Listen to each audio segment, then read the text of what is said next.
విశిష్టత ఏంది? ఎన్ని సంవత్సరాల నుంచి ఈ బోనం ఎత్తుతా ఉన్నారు?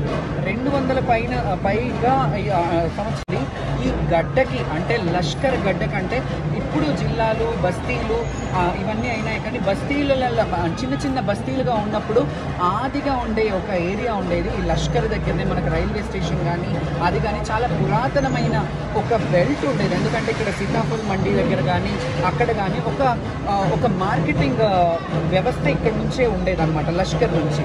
సో లష్కర్ మిలిటరీ ఏరియా కానీ అది కానీ దీనికి అంతటికీ ఒక మూలంగా ఉండేది.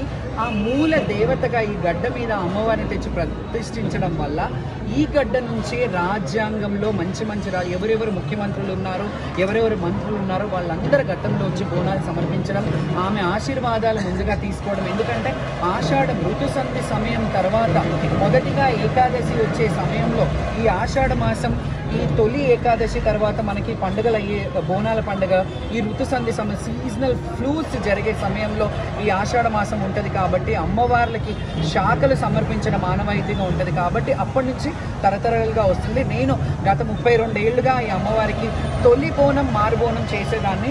తొలి బోనం సమర్పించడం కూడా నా పూర్వజన్మ సుకృతం అనుకుంటాను. ఎందుకంటే ఈ దేవాలయానికి అత్తిలి ఫ్యామిలీ నుంచి తొలి బోనం నేను సమర్పించడం జరుగుతుంది. అలాగే ఈ వారం అంటే జాతరకు ఒక వారం ముందు తొలి బోనం చేశాక ఈ వారం మా సొంత బోనము, వచ్చే వారం సిటీ అంతా బోనాలు ఉంటాయి.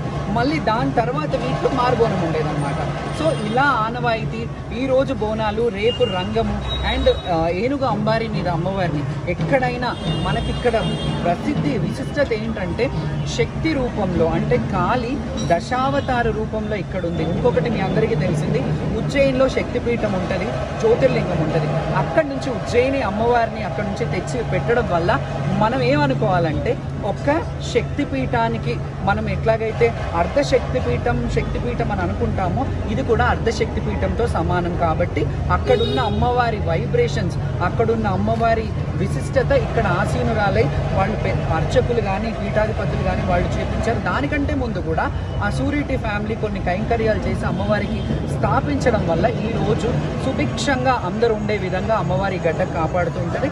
అండ్ ఎప్పుడు కూడా ఎల్లవేళలా అందరి మీద అమ్మవారి కృప ఆశీస్సులు ఉండాలని, రాష్ట్ర ప్రజలు బాగుండాలని, వర్షాలు సకాలంలో పడాలని, ఈ ముఖ్యంగా అన్న పూజ చేసేదే ఈ బోనాల పండుగ. అంటే మనకు రైతు బాగుంటే మనం బాగుంటాం అనడానికి ముఖ్య ఇదేంటంటే మనం ఈరోజు అన్నం పెడతాం కదా, అమ్మవారికి అన్నం పెట్టాలంటే రైతు నుంచి మనకి ఇది రావాలంటే మనం ప్రకృతి మనకేమిస్తుందో, ప్రకృతి అంటే తల్లి, ప్రకృతి మనకేమిస్తుందో మళ్ళీ మనం ప్రకృతికి తిరిగి మనం ఒక బోనం రూపంలో అమ్మవారికి నైవేద్యం సమర్పించడం జరుగుతుంది. సో ఇది గివ్ అండ్ టేక్, అమ్మ తల్లికి బిడ్డకున్న బంధం. కాబట్టి ఇది ఇంకా ఇలాగే కొనసాగాలి. అండ్ మోర్ ఓవర్ మా శివశక్తుల అందరి సంక్షేమ సంఘం తరఫున మీ అందరికీ కృతజ్ఞతలు. అండ్ మీడియా మిత్రులకు కూడా నా ప్రత్యేక ధన్యవాదాలు. బికాస్ మీరందరూ కలిసి నా ఉద్యమాన్ని మీ ఉద్యమం లాగా ముందుకు తీసుకెళ్లినందుకు ఈ సక్సెస్ అనుకుంటున్నాను. Thank you. ఈ సక్సెస్ ప్రెస్ క్లబ్ లో మీరు ఒక మాట అన్నారు, ఇంత నెగిటివిటీ, ఇంత అగ్రెసివ్ మీడియా అంటే శ్యామల ఇంత కోపమా, ఎందుకు కడుపులో ఇంతగానం పెట్టుకుంది అని మీరు నన్ను పర్సనల్ గా ఒక మాట అన్నారు.